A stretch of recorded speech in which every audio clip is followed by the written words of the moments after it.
I stood on the sprawling lawn of my grandson Michael's summer estate, clutching my designer handbag while watching my family arrange themselves for yet another milestone photo.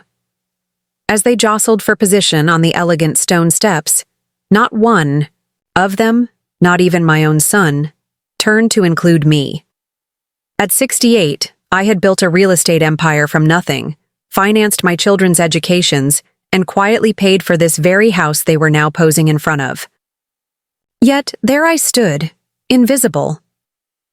What they didn't know was that tomorrow, I would be meeting with my attorney to redraft my will, a $40 million decision they had inadvertently influenced with their careless exclusion. Before we jump back in, tell us where you're tuning in from, and if this story touches you, make sure you're subscribed because tomorrow, I've saved something extra special for you. The July heat pressed. Down on the manicured grounds of Oakmont Estate, the sprawling property my grandson had purchased last year, with the $2 million gift I'd provided as down payment. The occasion was Michael's 40th birthday celebration, a lavish affair with over 100 guests from Boston's elite social circles. I'd flown in from Chicago, despite my arthritis flaring up, because family celebrations were sacred to me. That's what I'd always believed anyway. Mom, could you hold these? My son David handed me his suit jacket and phone without waiting for an answer, hurrying back to where the family was assembling. Caroline, stand behind Andrew. Emma, fix your necklace. James, move closer to your cousins. My daughter-in-law. Vanessa directed, her voice carrying the practiced authority she'd perfected during her 20 years as chairwoman of numerous charity galas. At 69, I maintained an elegant appearance. My silver hair professionally styled, my linen dress. Tastefully expensive, the emerald pendant David's father had given me 45 years ago gleaming at my throat. I'd built Harrington Properties into one of Chicago's premier real estate development firms, weathered the 2008 recession when competitors crumbled, and still served as chairwoman emeritus with significant controlling interest. Yet here, among my own family, I was reduced to coat holder and spectator. Perfect positioning. Let's get this shot while the lighting's ideal, called the photographer, a young man with a meticulously groomed beard who'd been hired from some trendy agency. I watched as 3 generations of my family, minus me, smiled for posterity. My son David, his wife Vanessa, their 3 children with their respective spouses, and my 5 grandchildren arranged themselves in a picture-perfect family tableau. The exclusion stung with particular sharpness today, but it wasn't unexpected. For nearly 15 years, since shortly after David's wife had entered our lives, I'd been systematically edged out of what Vanessa called the core family photos. Christmas, Thanksgiving, graduations, weddings. Each time, the pattern repeated itself. We need one with just the immediate family, she'd say, with that particular smile that never reached her cool blue eyes. You understand, Eleanor. Not a question, but an expectation of compliance. David would sometimes catch my eye with an apologetic glance but never once contradicted his wife. It's just how these things are done, he'd explain later in private. Professional photographers prefer cleaner groupings. We both knew it was a lie, but it was easier than confronting the truth that the woman I'd raised from nothing, helped through law school, and launched into Boston society through my connections, had never deemed me worthy of full inclusion in the family he'd created with her. What made today's exclusion particularly ironic was that the estate where they stood for their family portrait had been made possible entirely by me. Michael had been desperate to purchase the property when it suddenly came on the market last year. It's perfect for entertaining clients, Grandma, he'd explained during an unexpected Sunday visit. It would transform my practice. The partners would have to consider me for the managing director position. I'd written the check the following morning, $2 million as gift equity for the down payment. Michael had been effusive in his gratitude then, promising Sunday dinners and holidays spent together in the home that would always have a special place for you, Grandma. Yet somehow, that special place today was 20 feet away from the family photo clutching my son's belongings like an accessory, rather than the matriarch who had made much of their comfortable lives possible. "Eleanor, darling," Margaret Whitfield approached, champagne flute in hand and air-kissing near my cheek. As my oldest friend from college days and one of the few people who knew the full extent of my financial support to my family, she'd flown in from Seattle for the celebration. "I see the family photo ritual remains unchanged," she observed quietly, nodding toward the scene on the steps. "Some traditions are apparently sacred," I replied, keeping my voice light despite the heaviness in my chest. Margaret squeezed my arm gently, understanding without need for elaboration. She'd witnessed this pattern unfold over the years, had heard my quiet heartbreak during late-night phone calls, and had repeatedly urged me to address it directly. "Eleanor, would you be a dear and check if the caterers have put out the special birthday cake yet?" Vanessa approached with her characteristic graceful efficiency. "Michael wants to make sure it's exactly as ordered before the presentation." It wasn't a request, but a dismissal. Another strategic move to keep me occupied with menial tasks while she orchestrated her perfect family event. I nodded with the practiced poise that had served me well through decades of business negotiations, and handed David's jacket back to her. I was just about to freshen my drink. "I'll check on my way back." "Wonderful. And we're doing gift presentations at 4 instead of 5. There's been a slight adjustment to the schedule. With that, she glided back to where the photographer was now arranging the grandchildren for a cousins-only portrait. "That woman," Margaret muttered under her breath as we walked toward the bar set up on the terrace. "Remind me again why you haven't set things straight years ago?" I sighed, accepting a glass of sparkling water from the bartender. "Because David loves her. Because confrontation would only push him further away. Because you're hoping that somehow, someday, she'll magically transform into someone who appreciates what you've built and who you are," Margaret finished for me.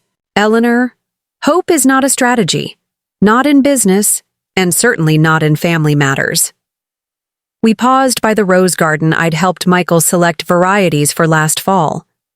The blooms were spectacular, their fragrance filling the air with a sweetness that contrasted sharply with the bitterness I was trying to suppress. "I've been patient for 15 years, I said quietly, watching a butterfly land delicately on a pale pink petal. "Perhaps patience has become complacency. Or perhaps," Margaret suggested gently, "it's time to acknowledge that patterns this established don't change without consequence." I turned to study my oldest friend's face. "What exactly are you suggesting?" Margaret shrugged elegantly.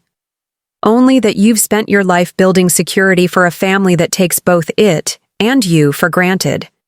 Maybe it's time to reevaluate where your legacy truly belongs."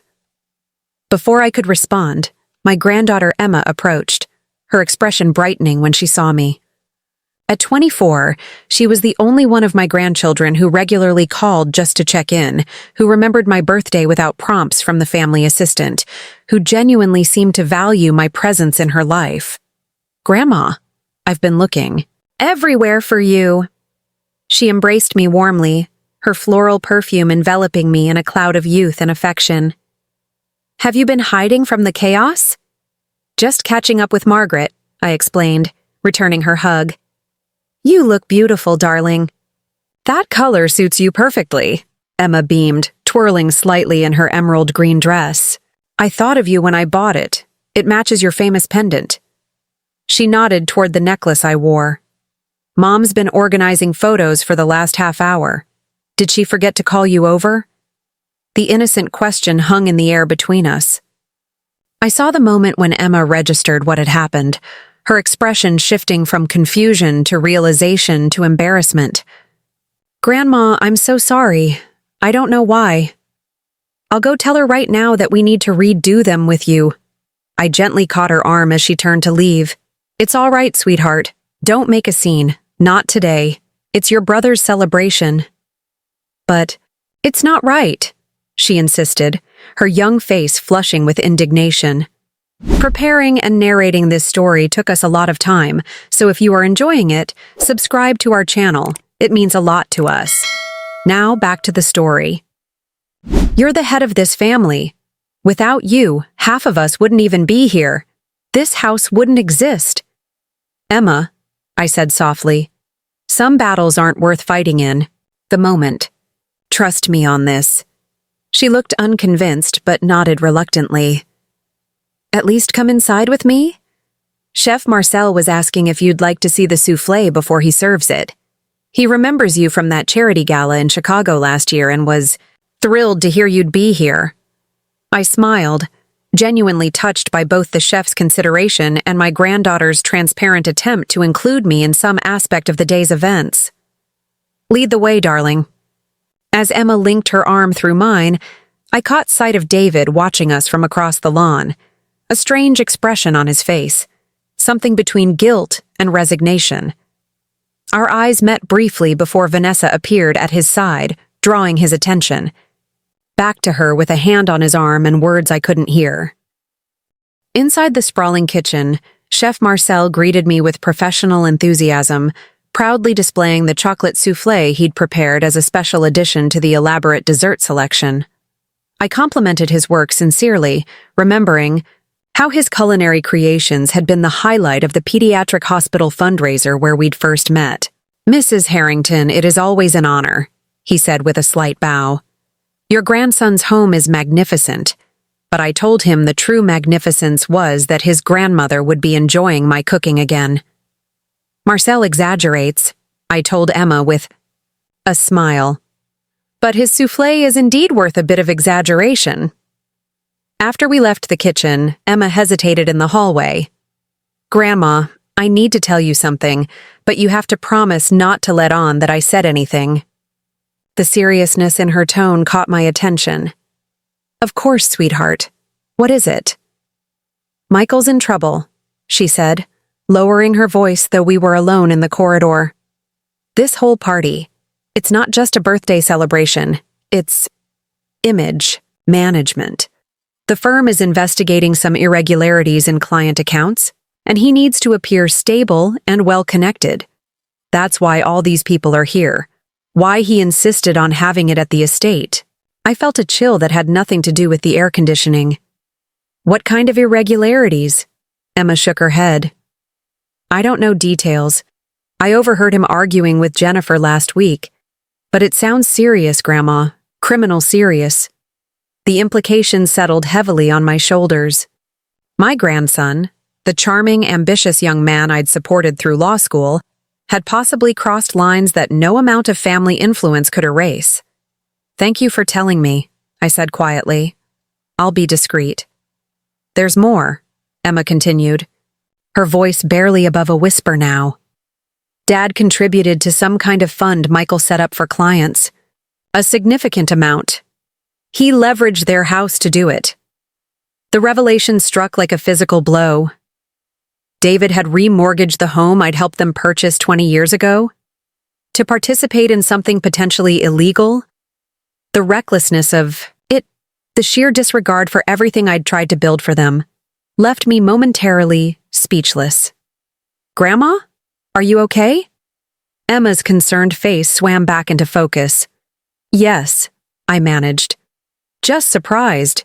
Your father is usually more cautious. Mom pushed for it. Said it was a once-in-a-lifetime opportunity and that Michael would take care of family first when the returns came in. Of course, Vanessa would have been the driving force. The woman had always been drawn to shortcuts to wealth, despite marrying into a family that had built its fortune through decades of careful, legitimate business practices. A crystal-clear realization washed over me in that moment. For 15 years, I had tolerated marginalization in the hope of maintaining a relationship with my son and grandchildren. I had financially supported their lifestyles, enabled their ambitions, and overlooked countless slights. And now, they had potentially entangled themselves in something that could destroy not just their financial security but their freedom. Emma, you're absolutely certain about this? I asked, meeting her eyes directly. She nodded solemnly. Jennifer showed me some of the documents when she was trying to convince me to invest my trust fund. I said no, and she got really angry. Said I was betraying family loyalty. My brilliant, sensible granddaughter. Perhaps the only one who had inherited my caution along with my business instincts. You made the right decision, I assured her. Now, we should rejoin the party before your mother sends a search party. As we walked back toward the terrace, my mind was already racing several steps ahead. Monday morning would find me in my attorney's office, not just to revise my will as I'd vaguely considered earlier, but to take concrete steps to protect what I could of the legacy I'd spent a lifetime building. The family photo from which I'd been excluded suddenly seemed like a perfect metaphor, a carefully composed image that was about to be dramatically reframed. They had positioned themselves without me in the picture. Very well. I would arrange my financial legacy without them in the frame. When we stepped back outside, Vanessa immediately swept over, her smile fixed, but her eyes calculating. There. You are, Eleanor. We're about to present Michael with the family gift. Your contribution was very generous. We've included your name on the card, of course. A family gift I hadn't been consulted about or asked to participate in selecting. Of course. How thoughtful, I replied with the practiced smile I'd perfected in decades of business negotiations. I'm sure Michael will be pleased. Vanessa's eyes narrowed slightly at my tone, perhaps detecting something different in my response, some spine that hadn't been present in our previous interactions. Is everything all right, Eleanor? You seem distracted. Perfect, I assured her, patting her arm lightly. Just making some mental notes about matters I need to address next week. Business never completely stops, you know. Well, try to be present for the gift presentation at least, she said, the slight admonishment in her tone so familiar it almost made me laugh. Michael specifically mentioned wanting you to see his reaction. I'm quite certain he did, I thought. Given what Emma had just shared, Michael was likely counting on additional investment from his wealthy grandmother in whatever scheme he'd concocted. I wouldn't miss it, I promised, watching as she rejoined my son across the lawn. Margaret appeared at my side, champagne flute still in hand. You look different, she observed quietly. Something's changed in the last 20 minutes. I took a deep breath of the summer air, fragrant with roses I'd helped select but would likely never see mature. Clarity, I replied simply. I've finally achieved clarity. About the photos? She asked, raising an eyebrow. About everything, I said, watching my family gather around Michael across the lawn, their faces animated with an excitement that seemed almost manic in light of what I now knew. The pictures have been developing for years, Margaret. I just finally allowed myself to see the image clearly. As I prepared to join them for the gift presentation, straightening my shoulders and lifting my chin with the dignity that had carried me through decades of business challenges, I felt oddly liberated. By excluding me from their family portrait, they had inadvertently released me from the burden of unconditional support without reciprocal respect. Monday morning couldn't come soon enough. Bradford Winchester had been my attorney for 30 years. He would understand exactly what needed to be done to protect my legacy from the approaching storm, and to ensure that those who truly deserved to inherit would do so, while those who had taken both my generosity and my presence for granted would face the natural consequences of their choices. Let them take their family photos without me. The real picture, the $40 million one, was about to be permanently altered, and this time, I would be the one deciding who was included in the frame.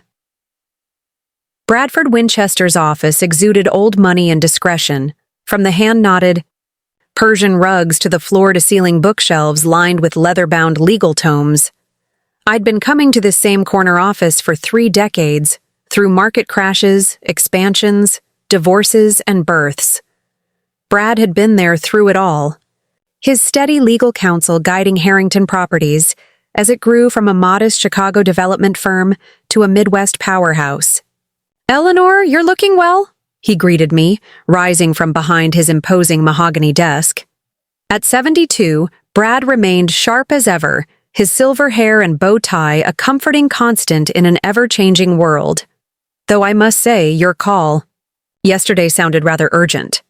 It is, I confirmed, settling into the familiar leather chair across from him.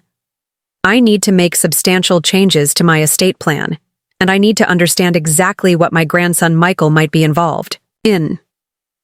Brad's eyebrows rose slightly, the closest he ever came to showing surprise. I see. Perhaps you should start at the beginning. For the next 30 minutes, I outlined everything. The systematic exclusion from family events, Emma's revelations about Michael's possible financial improprieties, David and Vanessa's investment in whatever scheme Michael had concocted, and my decision to fundamentally reconsider where my $40 million estate would go after my passing. Brad listened without interruption, his fingers steepled beneath his chin, his expression betraying nothing. When I finished, he remained silent, for a long moment before speaking. The estate revisions are straightforward, though substantial, he said finally. But investigating Michael's activities requires delicacy. If there are indeed regulatory issues involving client accounts at his firm, we must be careful not to expose you to any suggestion of complicity. I understand, but I need to know what I'm dealing with, what my family is involved in, I insisted. And I need to protect Emma and any others who've had the sense to stay clear of whatever this is. Brad nodded, reaching for his phone. Marianne, please ask Jonathan to join us. He turned back to me. Jonathan Morris joined us last year from the Securities and Exchange Commission. He specializes in financial investigations. If anyone can discreetly determine what your grandson might be involved in, it's him.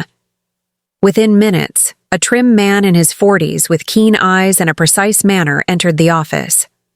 After brief introductions, Jonathan sat with a legal pad, asking pointed questions about Michael's firm, his position, the types of clients he served, and any specific comments Emma had shared. Silver Harbor Investments, Jonathan mused, making notes.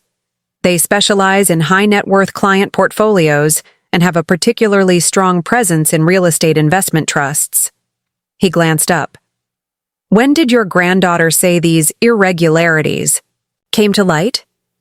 She didn't specify a timeline, only that an internal investigation was underway, and that Michael seemed extremely concerned. Jonathan nodded thoughtfully. There have been rumors in financial circles about Silver Harbor for months. Nothing concrete enough for formal investigation, but concerning patterns. Investment returns that seem too consistent to be plausible. Client funds moving through unusual channels.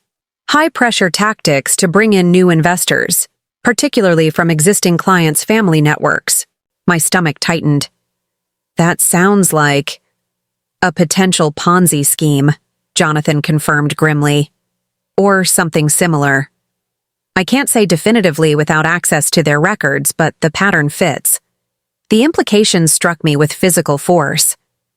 If Michael was involved in fraudulent financial activities, and worse, if he had pulled David and Vanessa into the scheme, the consequences could be devastating. Not just financial ruin, but potential criminal charges. What's our next step? I asked, my voice steadier than I felt. We need more information, Brad said. Jonathan will discreetly investigate Silver Harbor and Michael's role there. In the meantime, we should proceed with revising your estate plan to protect your assets regardless of what we discover. For the next hour, we outlined changes to my will and trust arrangements. The previous version had distributed my assets, relatively equally among David and my grandchildren, with Harrington Properties' controlling interest going to David. The new plan would be radically different. I want to establish a foundation, I explained to Brad. The Eleanor Harrington Foundation for Women in Business. $30 million of my estate should go there, including the controlling interest in Harrington Properties. Brad's pen paused over his legal pad. That's a significant change, Eleanor. David has been assuming he'll inherit the company for years.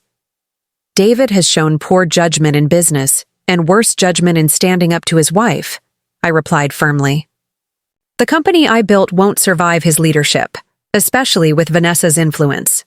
Brad nodded, making notes. And the remaining assets?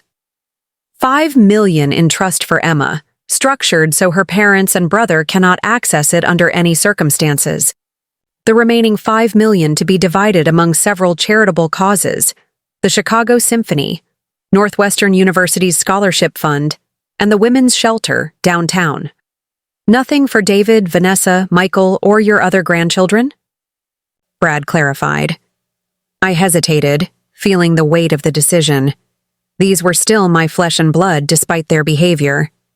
Set aside nominal amounts, perhaps $50,000 each. Enough to make clear this wasn't an oversight but a deliberate choice. As Brad finalized his notes, Jonathan returned with a folder in hand, his expression grave. Mrs. Harrington, I've made some preliminary inquiries through contacts who owe me favors, he began. The situation at Silver Harbor appears more serious than rumors suggested. The firm is under active SEC investigation, though it hasn't been made public yet.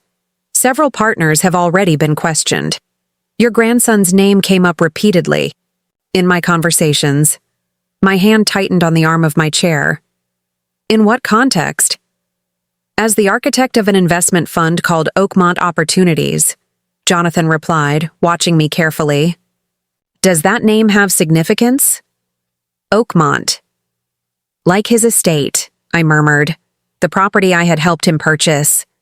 Had he named his fraudulent investment scheme after it? The audacity was breathtaking. The fund promised guaranteed returns of 12% annually, primarily through exclusive real estate development opportunities, Jonathan continued. Given your background in real estate development, I wonder if he might have implied your involvement or expertise to potential investors. The room seemed to tilt slightly as the pieces fell into place. Had my grandson been using my reputation, my life's work, to lure unsuspecting investors into a fraudulent scheme? The thought was physically sickening. I need to know everything, I said firmly. Whatever it costs, whatever it takes. And I need to protect myself and my company from any suggestion of involvement. Brad and Jonathan exchanged glances. We'll need to move quickly, Brad advised. If formal charges are filed, things will happen rapidly. I'll have formal paperwork for your estate changes by tomorrow, he continued. I suggest you sign everything, immediately. If Michael or David becomes embroiled in legal proceedings, any subsequent changes to your will could potentially be challenged as made under duress or undue influence. I nodded, my mind racing ahead. What about the funds David contributed? Can those be recovered? Jonathan's expression was not encouraging. If this is indeed a Ponzi scheme, recovery is typically minimal. Early investors get paid with later investors' money until the whole structure collapses. By the time authorities step in, most of the money is gone. So David and Vanessa could lose everything they put in, I clarified, including the equity from their home. Most likely, Jonathan confirmed, and depending on Michael's representations to them about the investment, they might even face questions about their own knowledge or complicity. I closed my eyes briefly, imagining the fallout. David had never been particularly strong-willed, especially where Vanessa was concerned. Had he known what he was getting into? Or had he simply followed his wife's and son's lead, trusting family above common sense? We'll reconvene tomorrow to sign the new documents, Brad said, bringing me back to the immediate task. In the meantime, Eleanor, I suggest extreme caution in any family interactions. Don't reveal what you know or what actions you're taking. I gathered my handbag, feeling the weight of decades of family history and an uncertain future. I've had plenty of practice hiding my feelings at family gatherings, Brad. One more performance won't be difficult. As I left the imposing law offices and stepped into my waiting car, my phone chimed with an incoming message. David. Mom, can we meet for lunch today? Need to discuss potential investment opportunity. Very time sensitive. My hand trembled slightly. as I read the message. The investment opportunity could only be Michael's scheme. David was trying to draw me in, perhaps desperate to recoup his own losses or to give the faltering fund a major new infusion. My own son, attempting to entangle me in fraud. I typed a brief reply. Can't today, busy with company matters, then added, almost as an afterthought, love you. Because despite everything, I did. The little boy who had once looked at me with complete trust and adoration still existed somewhere inside the man who had allowed his wife to push his mother to the periphery of family photos and family life. As my driver navigated through Chicago's busy streets, I gazed out at the city skyline. Skyline I had helped shape through decades of careful development projects. Buildings bearing the Harrington name stood as testament to my life's work, to the legacy I had built dollar by hard-earned dollar. I would not allow that legacy to be tarnished, nor would I allow my fortune to vanish into the black hole of whatever scheme Michael had created. The family had made their choices, drawn their boundaries, established who belonged in the picture and who didn't. Now I would do the same with my will. My phone chimed again, this time from Margaret. Landed safely back in Seattle. Have you done what needs doing? I smiled faintly at her directness. Margaret had never been one to mince words in the 45 years of our friendship. In progress, I replied. Meeting again tomorrow to sign papers. Good, came her immediate response. Remember what we always told each other in business. Sentimentality is expensive. Facts are free. It had been our mantra in the early days, when we were both struggling to establish ourselves in male-dominated industries. Margaret in publishing, me in real estate development. Focus on facts, not feelings. Make decisions based on data, not emotions. The irony wasn't lost on me that I had applied that principle rigorously in business, but had failed to do so in family matters. I had allowed sentiment to override clear evidence of disrespect and marginalization. I had continued to provide financial support without requiring basic human consideration in return. No more.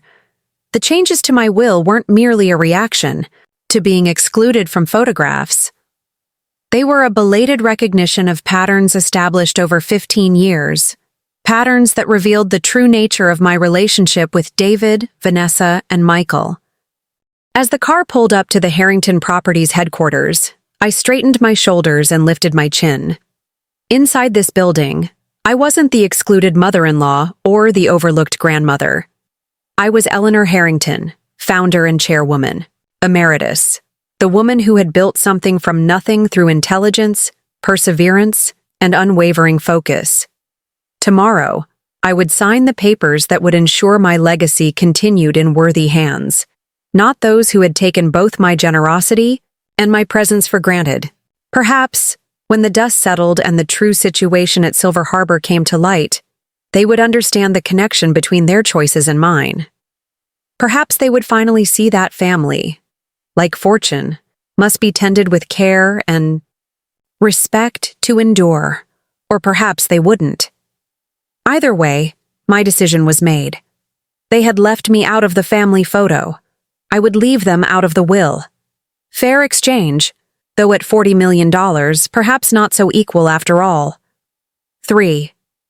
Days after signing the revised estate documents, I stood at the window of my penthouse, watching a summer storm roll across Chicago's skyline. Lightning illuminated the darkening clouds, an apt metaphor for the storm about to break over my family. My phone had been buzzing persistently all afternoon, with increasingly urgent messages from David. Mom, please call me back. It's important. Need to talk to you about a time-sensitive matter. Family emergency. Call ASAP. I had responded to none of them, following Brad's advice to maintain distance until we had a clearer picture of the situation with Silver Harbor Investments. Jonathan Morris had promised a comprehensive report by tomorrow, and I was determined to have all the facts before engaging with David's obvious desperation. The doorman's call interrupted my thoughts. Mrs. Harrington, your son is in the lobby. He's quite insistent about seeing you. So much for maintaining distance. I sighed, weighing my options. Refusing to see him would only escalate the situation. David knew I was home. Send him up, Carlos. Very good, ma'am. I moved to the kitchen and put on water for tea, using the familiar ritual to steady my nerves. Moments later, the private elevator chimed, and David strode into my foyer, looking disheveled in a way I'd never seen before. His normally immaculate suit was wrinkled, his tie askew, and a day's stubble shadowed his jaw. "Mom," he said, relief evident in his voice. "Why haven't you been answering my calls? I've been trying to reach you for days." "I've been busy," I replied calmly, pouring hot water into the teapot. "Board meetings, foundation work, the usual." David ran a hand through his hair, a gesture that reminded me painfully of his father. "This couldn't wait. It's about an investment opportunity that's closing tomorrow. Michael has managed to hold a position for you, but time is running out." "Sit down, David," I said, gesturing to one of the kitchen stools. "You look terrible. When did you last sleep?" He waved away my concern, pacing instead of sitting. "That's not important. What's important is that this is a once-in-a-lifetime opportunity. Returns guaranteed at 12% annually, backed by prime real estate developments. Michael has already purchased the properties. He just needs capital partners." I placed a cup of tea in front of him, studying his agitated movements. My son, my brilliant, Harvard-educated son, was pitching me what Jonathan had all but confirmed was a Ponzi scheme. The realization cut deeper than any exclusion from family photographs ever could. "This sounds like Michael's Oakmont Opportunities Fund," I said carefully. David's eyes widened slightly. "You've heard of it? That's great. Then you understand what an incredible opportunity this is." "What I understand," I replied, keeping my voice even, "is that you've remortgaged your home to invest in this fund. What I don't understand is why you would take such a risk." His pacing stopped abruptly. "How did you—" He shook his head. "It doesn't matter. Yes, we leveraged the house, but it's temporary. Within 6 months, the returns will more than cover the new mortgage payments. In 2 years, we'll be able to pay it off entirely." "And Vanessa encouraged this decision?" I asked, already knowing the answer. David's expression brightened. "She was the one who recognized the potential immediately. Michael presented it to us 3 months ago, and Vanessa said it was exactly what we'd been waiting for." Of course she had. Vanessa had always been attracted to shortcuts to wealth, impatient with the steady, methodical growth that had built my own fortune. "How much are you hoping I'll invest?" I asked directly. $5 million, David replied without hesitation. "Michael says with that level of investment, you'd be a platinum-tier partner with first access to premium properties. $5 million. Into a fund that was likely fraudulent, possibly already under SEC investigation. My own son was attempting to defraud me of more than 10% of my net worth. And if I were to speak directly with Michael's superiors at Silver Harbor about this opportunity?" I asked, watching his reaction closely. A flash of panic crossed David's face before he controlled it. "That's not necessary. Michael has full authorization to structure these deals. Going above him would just complicate things." "I see," I said, taking a deliberate sip of my tea. "And what happens if I decline?" David's expression hardened in a way I'd never seen before. "Mom, I wouldn't ask if it weren't absolutely crucial. Michael needs these funds by tomorrow to close on a property in the Gold Coast. If he misses this opportunity, the entire fund could be at risk." Translation: The Ponzi scheme needed fresh capital immediately to continue paying existing investors. My heart ached for my son, even as anger rose within me. What had Michael done? What had he promised David and Vanessa that would make them risk everything? "I'm afraid I'll need to decline," I said firmly. "My investment portfolio is fully allocated at present." David stared at me in disbelief. "That's never stopped you before when family needed help. You gave Michael $2 million for that house without blinking." "That was different," I replied. That was a gift, not an investment. So give again. David's voice rose, a note of desperation creeping in. Or invest, whatever you want to call it. Michael's counting on this. We're counting on this. I set my teacup down carefully. David, when was the last time you saw actual returns from your investment in Oakmont Opportunities? Not projections or statements, actual money in your account? His hesitation told me everything. It's still in the growth phase, he said defensively. Withdrawing now would mean missing the major appreciation window. Classic Ponzi scheme language. My son had been thoroughly taken in, whether by his own son's deception or by willing participation in the fraud. I still couldn't tell. I'd like you to bring Michael here tomorrow, I said decisively. If he wants my investment, he can present his case directly. Hope flared in David's eyes. Really? You'll consider it? I'll hear him out, I said carefully. No promises beyond that. Thank you. David breathed, the relief palpable in his voice. I'll have him clear his schedule. What time? Noon, I replied. And David, come prepared with all the documentation, everything you have on Oakmont Opportunities.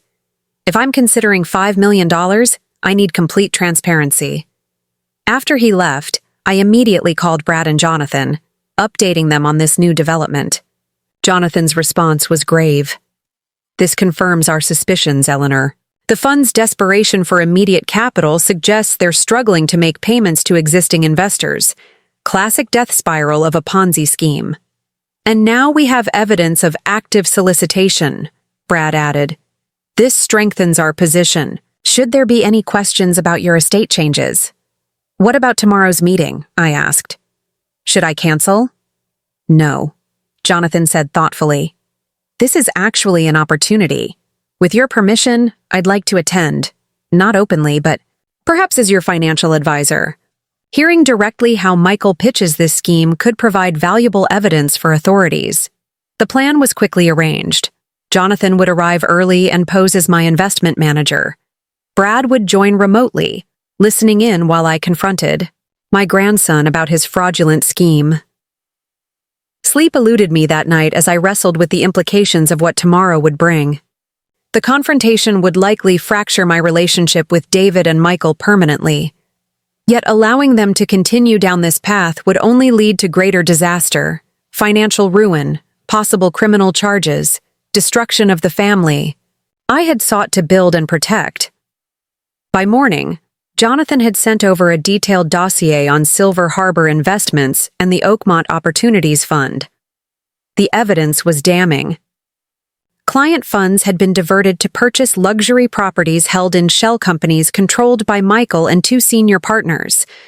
No actual development was occurring, just an elaborate shell game using new investor money to pay returns to. Earlier participants, while the organizers skimmed millions. At precisely noon, my private elevator chimed again.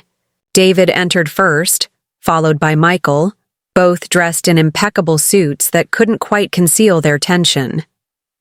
Jonathan was already seated in my living room, introduced simply as Mr. Morris, my financial advisor. Grandma, it's wonderful to see you, Michael greeted me, bending to kiss my cheek with practiced charm. At 38, he had always been the most polished of my grandchildren, Theone most comfortable in the world of wealth and privilege. Dad says you're interested in joining our investor family at Oakmont. I'm interested in understanding exactly what Oakmont is, I replied, gesturing for them to sit. Why don't you walk me through it? For the next 20 minutes, I listened in growing dismay as Michael delivered a pitch so smooth, so convincing, that, had I not seen Jonathan's evidence, I might have been persuaded myself. He spoke confidently of property acquisitions, development timelines, guaranteed returns, and exclusive opportunities available only to select family investors. When he finished, he smiled expectantly. So, Grandma, shall I put you down for the $5 million? I've already drawn up the paperwork. He reached for his briefcase. Before we proceed, I said quietly, I'd like to ask about some of the existing properties in the Oakmont portfolio. The Lakeside Tower development, for instance. Michael's smile didn't waver, but something flickered in his eyes. One of our cornerstone projects. 30 stories, mixed use, breaking ground next quarter. Interesting, I said, nodding to Jonathan, who slid a folder across the coffee table. Because according to public records, that property was sold 6 months ago to a commercial hotel developer. It's not in your portfolio at all. David's head snapped toward Michael. What? You showed us the renderings, the site plans. Michael's composure slipped for just a moment before he recovered. There must be some misunderstanding. Our holding company operates under various names for tax purposes, like Ocean Breeze Holdings, or Silverleaf Investments, or perhaps Phoenix Capital Group. I listed the shell companies Jonathan had identified, none of which have any actual development projects underway, despite collecting over $30 million from investors in the past 18 months. The color drained from Michael's face. Grandma, who have you been talking to? These are proprietary business matters that appear to be fraudulent, I interrupted, my voice hardening. The Securities and Exchange Commission seems to think so, as does the FBI's Financial Crimes Division. David stood abruptly. Mom, what are you doing? This is Michael, your grandson. Whatever you think you know, I know, I said, rising to face him. That your son has created a Ponzi scheme that has already defrauded dozens of investors of millions of dollars. I know that you remortgaged your home to participate in this fraud, and I know that you came to me yesterday hoping to draw me in as well. Michael's charm evaporated completely. You have no idea what you're talking about, he snapped. This is a legitimate investment fund with no actual investments, Jonathan interjected, speaking for the first time. Mr. Harrington, I've reviewed your fund's public filings and transactions. There are no development projects, no real estate holdings generating the returns you've promised. There's only a circular flow of new investor money paying earlier investors, with substantial sums diverted to personal accounts in the Cayman Islands. Michael stood, snatching up his briefcase. I don't have to listen to this. Dad, we're leaving. Not yet, I said firmly. David, you need to understand what's happening. Michael's fund is collapsing. When it does, you'll lose everything you've invested. The house, your savings, all of it. David looked between us, confusion and anger warring on his face. Michael, tell her she's wrong. Instead, my grandson turned on me with unexpected venom. You couldn't just write the check, could you? Had to play the big shot investigator. Well, it's too late now, Grandma. Whatever happens, you're implicated. The $2 million you gave me for the house? That went straight into the fund. You're already an investor whether you like it or not. The calculated cruelty of it took my breath away. He had used my gift, my act of generosity for what I thought was a home purchase, to entangle me in his scheme. I've already provided a complete statement to authorities documenting that transaction as a gift, not an investment, I replied, my voice steady despite my shock. The paper trail is clear. You, however, have a significant problem. David sank back onto the sofa, his face ashen. Michael, what have you done? But Michael was already moving toward the elevator. Nothing that can be proven, and nothing you need to worry about, Dad. I've got contingency plans. The cold calculation in his voice sent a chill through me. My grandson, the little boy I had once bounced on my knee, had become someone I didn't recognize. After they left, Michael storming out, David following in stunned silence, Jonathan turned to me with grave eyes. I've recorded the entire conversation with your permission, he said. This will be valuable evidence. But Eleanor, you should know that Michael's right about one thing. This is moving faster than we anticipated. Silver Harbor's offices were raided this morning. Arrests are likely within days, not weeks. I moved to the window, watching the summer storm that had finally arrived. Rain lashed against the glass as lightning split the sky, illuminating a city that suddenly seemed filled with shadows and threats. "What happens now?" I asked quietly. "To Michael?" "Criminal charges, almost certainly. To David and Vanessa. Financial ruin, unless they can prove they were unwitting victims rather than participants. To you?" Jonathan paused. "You've protected yourself legally, but family fallout is another matter entirely." Family fallout, such a clinical term for the destruction of relationships built over decades. Yet, as painful as this confrontation had been, I couldn't regret it. Better a harsh truth than a comfortable fraud that would eventually collapse with even more devastating consequences. The elevator chimed again, and I turned, expecting perhaps Brad arriving to discuss next steps. Instead, Emma stood there, her young face troubled. "Grandma, I just got a weird text from Dad asking me to meet him at your place. Something about Michael and money and—" She trailed off, taking in Jonathan's presence and my expression. "What's happening?" I crossed to her, taking her hands in mine. "Something that's been building for a long time, sweetheart. And it's going to get worse before it gets better." The news broke on a Tuesday morning, splashed across the financial pages and quickly escalating to the front page of the Chicago Tribune. Silver Harbor executives arrested in $50 million Ponzi scheme. Michael's name appeared prominently in the third paragraph as chief investment officer and architect of the fraudulent Oakmont Opportunities Fund. I sat in my home office, newspapers spread across my desk, watching the business channels provide breathless coverage of what they were calling one of the most brazen financial frauds since Madoff. My phone had been ringing relentlessly since dawn, colleagues, board members, friends seeking confirmation or expressing concern. I'd instructed my assistant to hold all calls except those from Bradford Winchester or Emma. When the private elevator chimed at just past 11, I wasn't surprised to see Vanessa step out, looking simultaneously polished and strained. Despite everything, she had maintained her immaculate appearance. Designer suit, perfect makeup, not a hair out of place. Only the tightness around her eyes betrayed her distress. "Eleanor," she greeted me with artificial warmth. "Thank you for seeing me without an appointment. These are unusual circumstances." "Indeed," I replied, not moving from behind my desk. "I assume you're here about Michael." Vanessa settled into a chair uninvited, crossing her legs elegantly. "Among other things, this unfortunate situation has created significant challenges for the entire family." "Unfortunate situation," I repeated. "Is that what we're calling criminal fraud now?" Her eyes narrowed slightly. "Michael maintains that this is all a misunderstanding, regulatory overreach, accounting discrepancies that will be cleared up."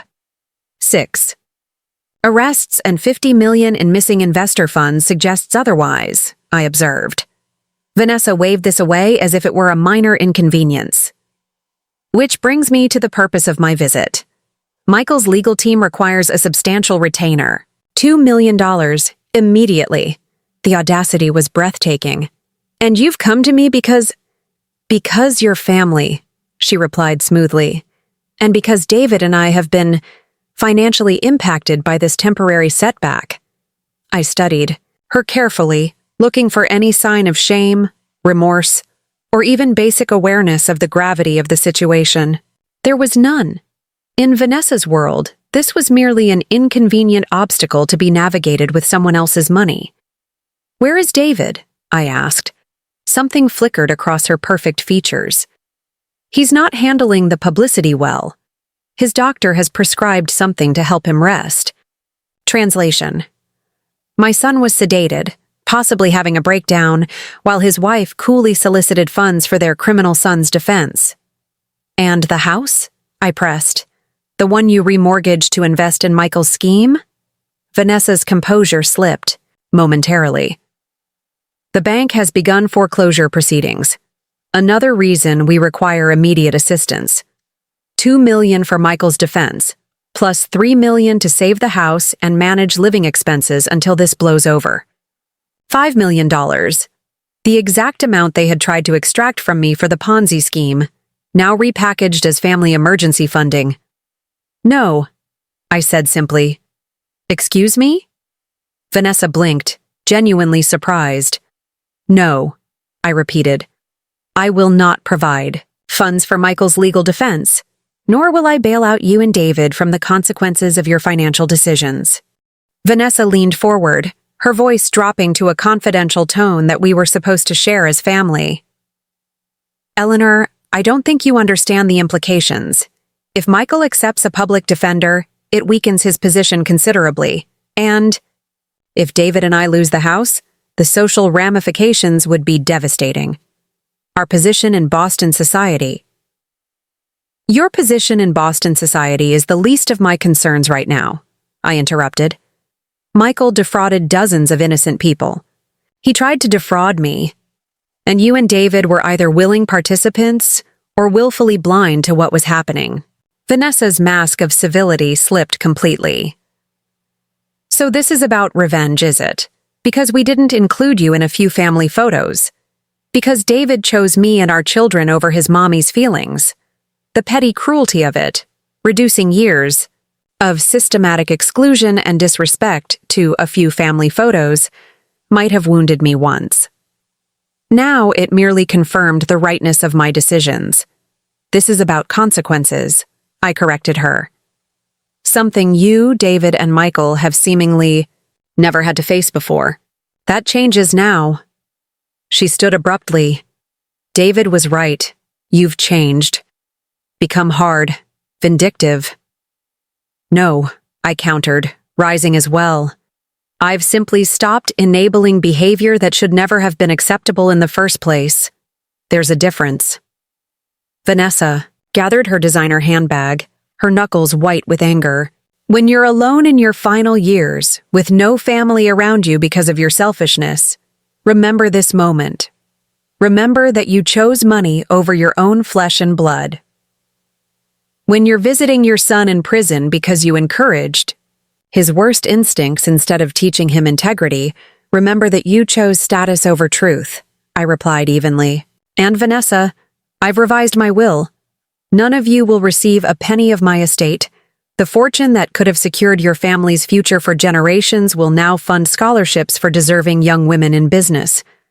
The color drained from her face. You wouldn't. I already have. The paperwork was finalized last week. For a moment, she stared at me with naked hatred, all pretense abandoned. Then, without another word, she turned and stalked to the elevator, disappearing behind its closing doors. I sank back into my chair, suddenly exhausted. The confrontation had been necessary, inevitable, really, but it brought no satisfaction. Only a profound sadness for what my family had become and for the relationships now irretrievably broken. My intercom buzzed. Mrs. Harrington, Emma is here to see you. A ray of light in the darkness. Send her up, please. Moments later, my granddaughter stepped out of the elevator, her young face showing the strain of the past 48 hours. Unlike her mother, Emma wore her emotions openly, the redness around her eyes, the slight tremor in her hands as she set down her bag. Grandma, she said simply, crossing the room to embrace me. I held her tightly, this one family member who had never treated me as an accessory or an ATM, who had seen me as a person worth knowing and loving for myself. I'm so sorry about Michael, I said as we separated. I know he's still your brother, despite everything. Emma nodded, wiping away a tear. The Michael I thought I knew disappeared a long time ago. Maybe he was never real to begin with. She took a seat on the sofa, tucking her feet beneath her in a girlish gesture that reminded me of her childhood visits. Mom came to see you, didn't she? Yes, I confirmed. She wanted money for Michael's defense and to save their house. Emma's bitter laugh held no humor. Of course she did. That's all any of them think about anymore. Money, status, appearances. Did you know she was still trying to get me to invest my trust fund in Michael's scheme last week? After I'd warned them repeatedly something was wrong? I hadn't known that, but it didn't surprise me. Vanessa's desperation to maintain her lifestyle would have overridden any maternal protective instincts. Your trust fund is secure, I assured her. I made certain of that. It's not my money I'm worried about, Emma said, meeting my eyes directly. It's Dad. He's falling apart, Grandma. He finally realized that Mom pushed him into this disaster, that Michael used him, that everything he believed about his perfect family was a lie. She hesitated. He wants to see you, but he's afraid you hate him. My heart clenched. Despite everything, David was still my child, the baby I had nursed, the boy I had raised, the man I had supported even when he made choices I couldn't understand. I could never hate him, I said quietly. I'm angry, disappointed, hurt. But hate? No. Will you see him? Emma asked. Just you and him, without Mom's interference? I nodded. Of course, whenever he's ready. Emma's shoulders relaxed slightly. Thank you. He needs you now more than ever, even if he doesn't fully realize it yet. She hesitated again. There's something else. Something I haven't told anyone. The seriousness in her voice alarmed me. What is it? Jennifer, Michael's wife, called. Me this morning. He's disappeared. Disappeared? I echoed. But the news said he was arrested yesterday. Emma shook her head. He was released on bail late last night. Some anonymous benefactor posted the $2 million bond. He went home with Jennifer, claimed he needed to shower and change before meeting with his lawyers, and vanished. The FBI is looking for him now. An anonymous benefactor, $2 million. Exactly the amount Vanessa had asked me to provide. A cold dread settled over me. When did Vanessa leave here? Emma asked, as if reading my thoughts. I glanced at the clock. About 20 minutes ago. Why? Because she might not be going back. To Boston. I think she knew Michael was planning to run. I think she may have arranged the bail money through some connection we don't know about. Emma leaned forward, her expression grave. Grandma, I think she might be planning to go with him. The implications hit me with physical force. If Emma was right, David wasn't just losing his son to prison and his fortune to fraud. He was about to lose his wife to fugitive exile. Before I could respond, my phone rang. Bradford Winchester's private line. I answered immediately, putting it on speaker for Emma's benefit. Eleanor. Brad's voice was tense. Are you watching the financial channels? No, I replied. What's happening? Trading in Harrington Properties stock has been suspended. The SEC is investigating potential connections between your company and Silver Harbor Investments. The room seemed to tilt. That's absurd. There are no connections. There are documents suggesting otherwise, Brad replied grimly. Board minutes, investment agreements, partnership contracts, all with your signature authorizing substantial company investments in Oakmont Opportunities. Those are forgeries, I exclaimed. I never signed any such documents. I believe you, Brad assured me. But the damage is already being done. Your company's stock plummeted 60% before trading was halted. The board is calling an emergency meeting for 3 o'clock. I felt Emma's hand close around mine, anchoring me as the full enormity of what was happening became clear. Michael hadn't just defrauded investors. He had implicated my company, my life's work, in his scheme. And he had evidently prepared for this moment, creating a paper trail that would taint me with his crimes. How could he get your signature on documents? Emma asked, her voice shaking. A bitter laugh escaped me. He didn't need to. For years I've sent birthday cards, Christmas checks, notes of congratulation. He could have digitized any of those signatures and applied them to fraudulent documents. Brad's voice cut through the shock. Eleanor, we need to move quickly. The FBI will want to interview you. The SEC will demand records. The media will be circling within hours. I straightened my shoulders, decades of business crises kicking in. Schedule everything through you. No direct contact with investigators without counsel present. I'll address the board personally at 3. I paused. And Brad? Contact Jonathan. Morris, I want to know who posted Michael's bail. After ending the call, I turned to Emma, who was watching me with a mixture of concern and admiration. What can I do to help? She asked simply. Find your father, I replied, the urgency of the situation crystallizing my thoughts. Get him somewhere safe, somewhere Vanessa won't think to look if she is planning to flee with Michael. He needs to distance himself from both of them right now, for his own legal protection. Emma nodded, already reaching for her phone. I'll take him to my place in Cambridge. Mom never visits there. She thinks it's too bohemian for her tastes. As she made arrangements, I moved to the window, gazing out at the Chicago skyline I had helped shape. Buildings bearing the Harrington name stood as monuments to decades of honest work and ethical business practices. Now that legacy was under threat, not from market forces or competition, but from my own grandson's betrayal. The family that had excluded me from their photographs had now entangled me in their crimes. The irony was bitter indeed. I had changed my will to exclude them from my financial legacy. They had responded by potentially destroying that legacy entirely. But as I watched Emma, determined, loyal, principled, despite her upbringing, I felt a flicker of hope. Perhaps not all was lost. Perhaps from the ashes of this disaster, a different kind of family might emerge.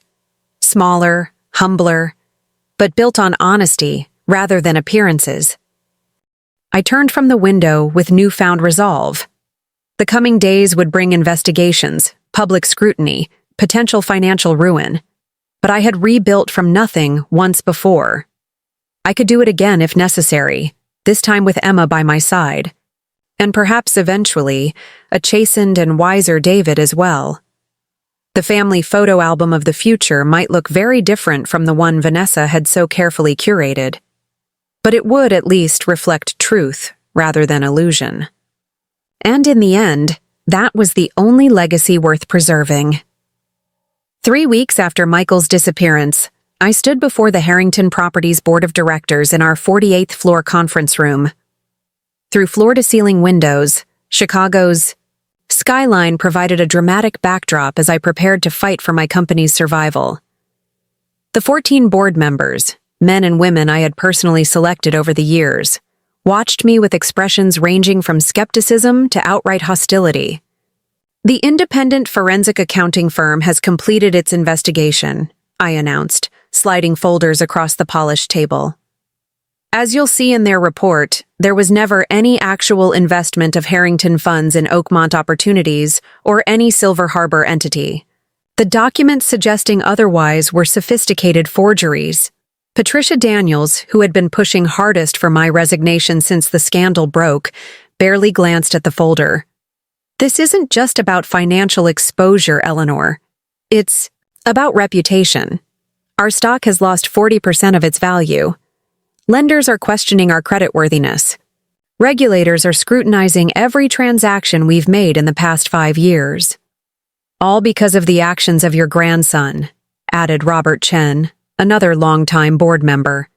Actions which, forgeries or not, have created the perception of impropriety that may be impossible to overcome as long as you remain the public face of this company. I had anticipated this argument. In fact, I had counted on it.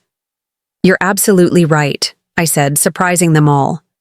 Which is why I'm not here to defend my position as chairwoman emeritus. I'm here to propose a transition and restructuring plan that will allow Harrington Properties to not only survive this crisis, but emerge stronger.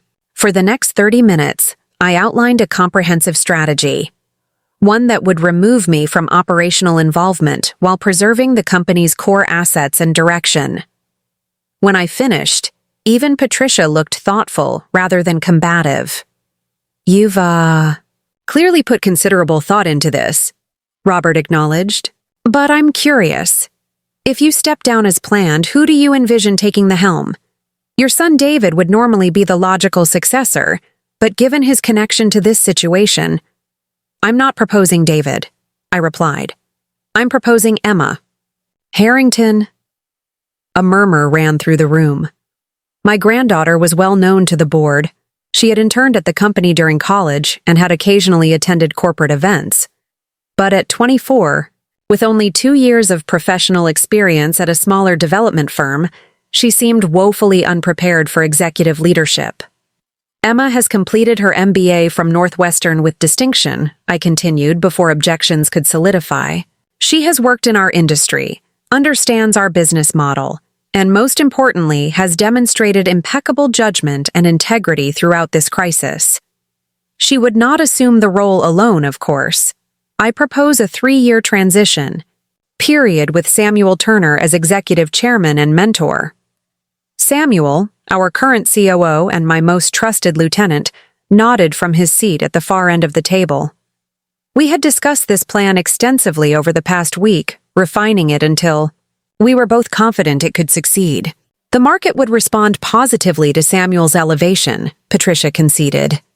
But Emma remains an unknown quantity. The optics of appointing another family member after what's happened would demonstrate our commitment to ethical leadership and long-term stability, I finished for her. Emma was the whistleblower who first alerted authorities to irregularities at Silver Harbor. She refused to invest her own trust fund despite significant family pressure. If anyone has proven their commitment to doing the right thing regardless of personal cost, it's Emma. 2 hours later, after intensive questioning and deliberation, the board voted 11-3 to approve my transition plan.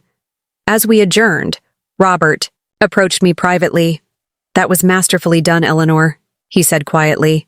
"You've managed to secure your legacy while appearing to surrender it." I smiled wryly. Sometimes the only way to save something is to let it go. Samuel joined us, his expression serious. "The FBI has requested another meeting tomorrow morning. Jonathan Morris called to give us a heads up. They may have new information about Michael's whereabouts." The mention of my fugitive grandson sent a chill through me despite the warmth of the conference room.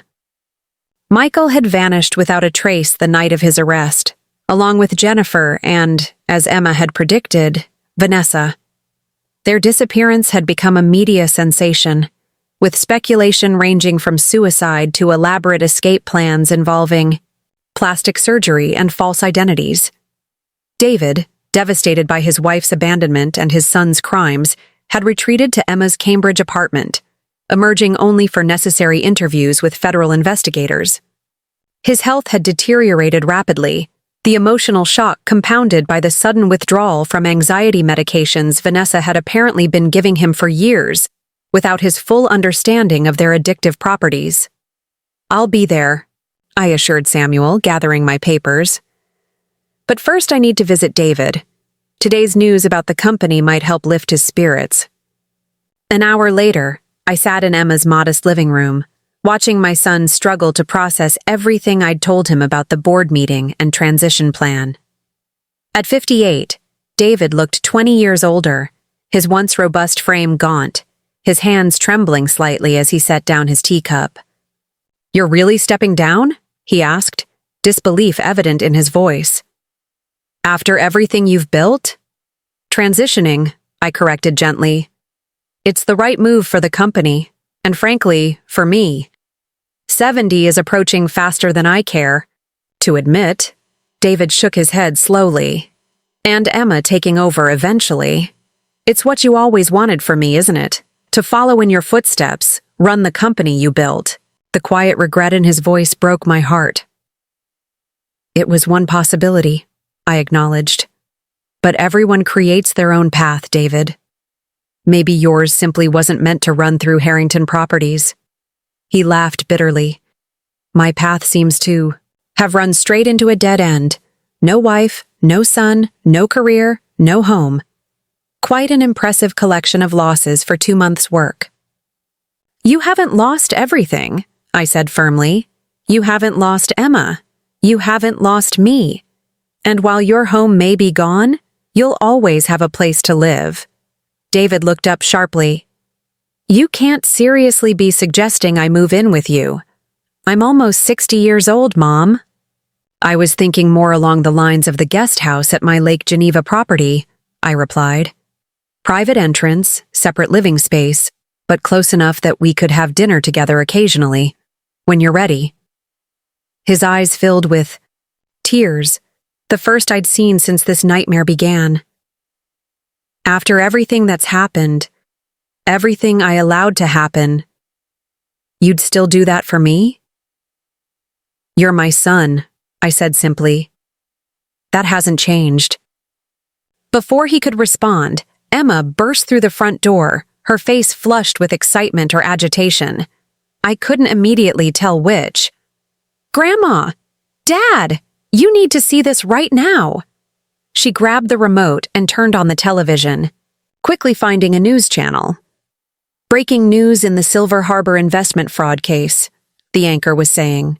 "Federal authorities have detained Vanessa Harrington at Miami International Airport as she attempted to board a flight to Venezuela using a false passport. Sources tell us Mrs. Harrington was traveling with approximately $1.2 million in cash and jewelry. Her husband, David Harrington, who was not implicated in the fraud scheme, reportedly had no knowledge of her whereabouts since her disappearance 3 weeks ago. The screen showed Vanessa being escorted by FBI agents, her designer outfit replaced, by a plain tracksuit, her perfect hair disheveled, her expression a mixture of fury and fear. Even in disgrace, she managed to look imperiously offended by her circumstances. The development comes amid reports that authorities are closing in on Michael Harrington, the alleged mastermind of the $50 million Ponzi scheme, who is believed to be hiding in South America. His wife, Jennifer Harrington, remains unaccounted for. David stared at the screen in stunned silence as the anchor moved on to other news. Emma muted the television and turned to us both. "Jonathan just called me," she said. "It gets even more interesting. Vanessa wasn't just fleeing, she was carrying documents, files that implicate not just Michael, but 2 senior partners at Silver Harbor who haven't been charged yet. She was apparently planning to use them as leverage once she got to Venezuela." "Blackmail material," I murmured. "Insurance in case Michael tried to abandon her once they were safely out of jurisdiction." David made a strangled sound somewhere, between a laugh and a sob. 30 years of marriage, and I never really knew her at all." Emma sat beside her father, wrapping an arm around his shoulders. "The FBI will want to interview you again, Dad, to confirm you had no knowledge of her." "Plans?" He nodded dully. "More questions I can't answer about people I thought I knew." My phone rang. Jonathan Morris. I stepped into Emma's kitchen to take the call, keeping my voice low. "Eleanor, I assume you've seen the news about Vanessa," he began without preamble. "Yes, we're watching it now. David's taking it about as well, as can be expected. There's more that hasn't hit the media yet," Jonathan continued. "The documents Vanessa was carrying? They include evidence that Michael forged your signature on the Harrington Properties investment agreements. Definitive. Evidence that would stand up in court." Relief washed over me. "That would completely exonerate both me and the company." "Yes," Jonathan agreed. "But here's where it gets complicated. Vanessa is offering to turn over everything.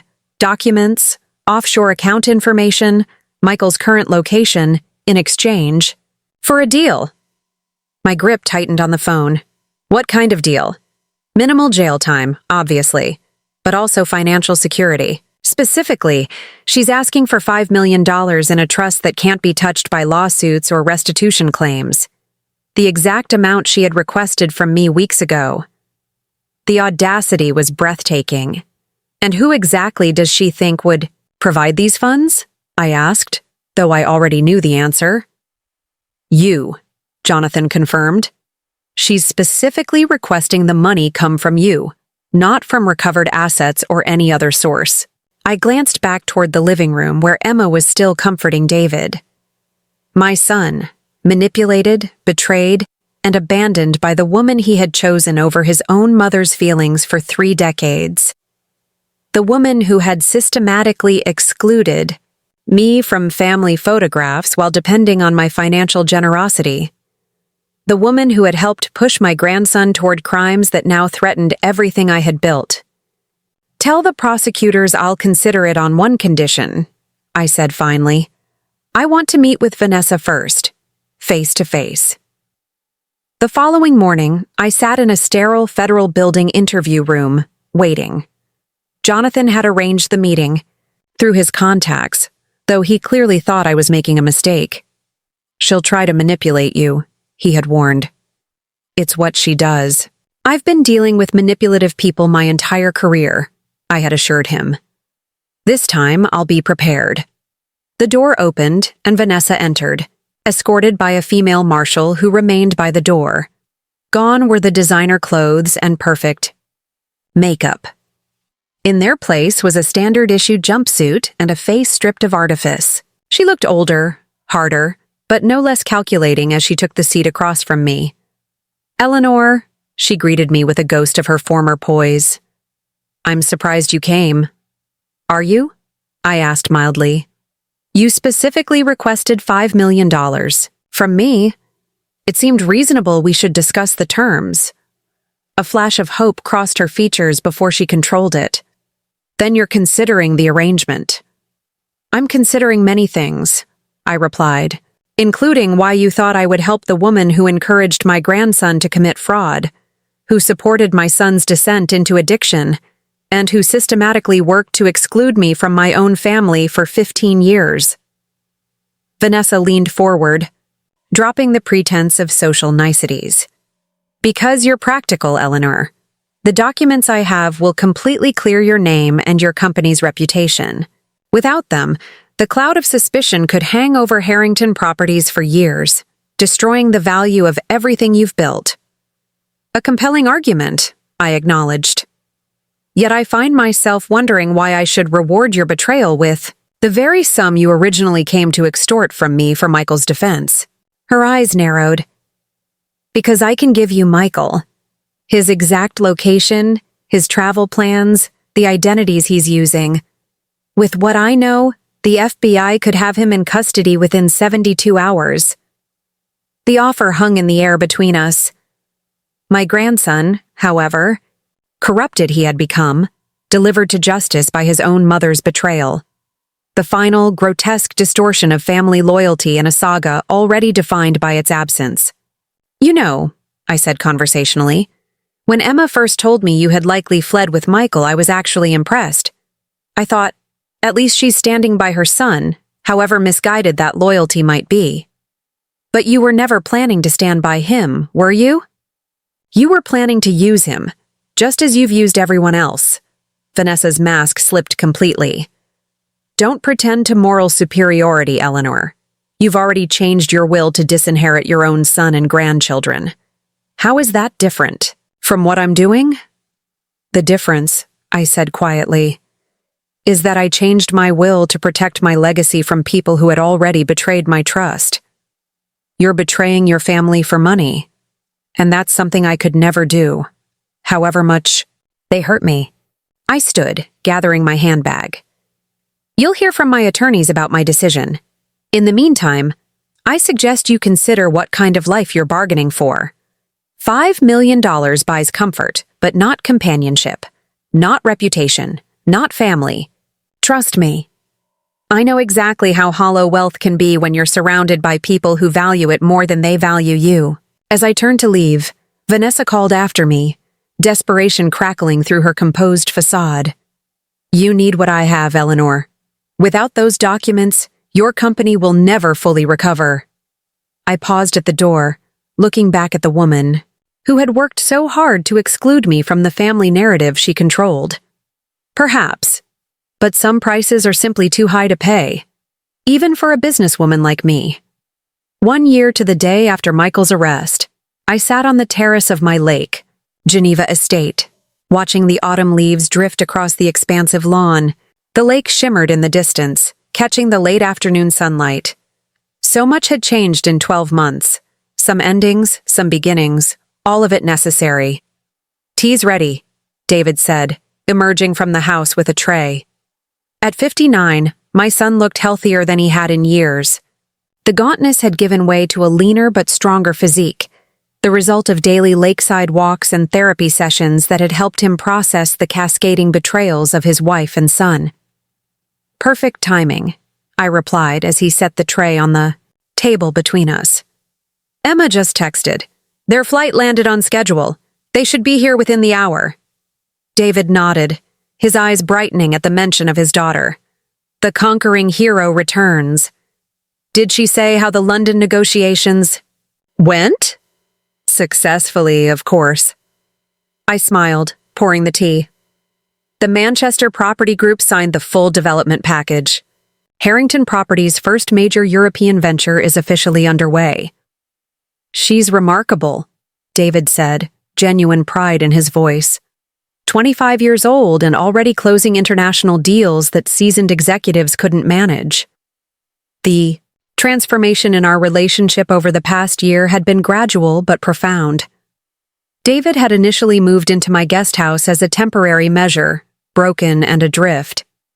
But as weeks turned to months, something unexpected had emerged from the wreckage of his former life. A tentative reconnection between mother and son. Without Vanessa's constant interference and Michael's manipulative presence, David had slowly found his way back to the thoughtful, kind person he had once been. Our conversations, awkward at first, had grown deeper and more honest. The wounds of the past, his failure to stand up for me, my resentment over years of exclusion, had been acknowledged and, if not fully healed, at least properly bandaged. "Have you heard anything more about the sentencing?" he asked, his tone carefully neutral. I knew how difficult this topic remained for him. "Vanessa's lawyer called yesterday. The prosecutor is recommending 6 years based on her cooperation. With good behavior, she could be out in 4. David nodded silently, staring out at the lake. After her arrest, Vanessa had indeed provided the evidence that cleared my name and Harrington Properties of any connection to the fraud. But she had received nothing from me in return. No $5 million payment, no comfortable financial cushion. Instead, faced with overwhelming evidence of her complicity, she had accepted a plea bargain for a reduced sentence. "And Michael?" David asked, the question that always seemed to cost him the most. "Still in custody in Argentina. The extradition process continues to move slowly, but Jonathan says it's finally progressing. The authorities expect to have him back in the U.S. by Christmas. My grandson's dramatic capture 6 months ago had made international headlines. After eluding authorities across 3 countries, he had been arrested at a luxury resort outside Buenos Aires, where he had been living under an assumed identity with his wife, Jennifer. The extradition battle had been complex and contentious, but the ultimate outcome was no longer in doubt. Michael would face justice for his crimes. "I've been thinking," David said, setting down his cup with deliberate care, "about selling the Boston house." This surprised me. The property had been saved from foreclosure not through any financial intervention from me, but through a settlement, with Vanessa as part of her divorce proceedings. She had relinquished all claim to the house in exchange for certain considerations from the prosecutor's office. "Are you sure?" I asked. "That house has been your home for 30 years. David shook his head. "It hasn't been home since all this happened. Too many memories, too many ghosts. Besides, I've realized I'm happier here." He gestured toward the lake. "Closer to you. Closer to the man I should have been all along."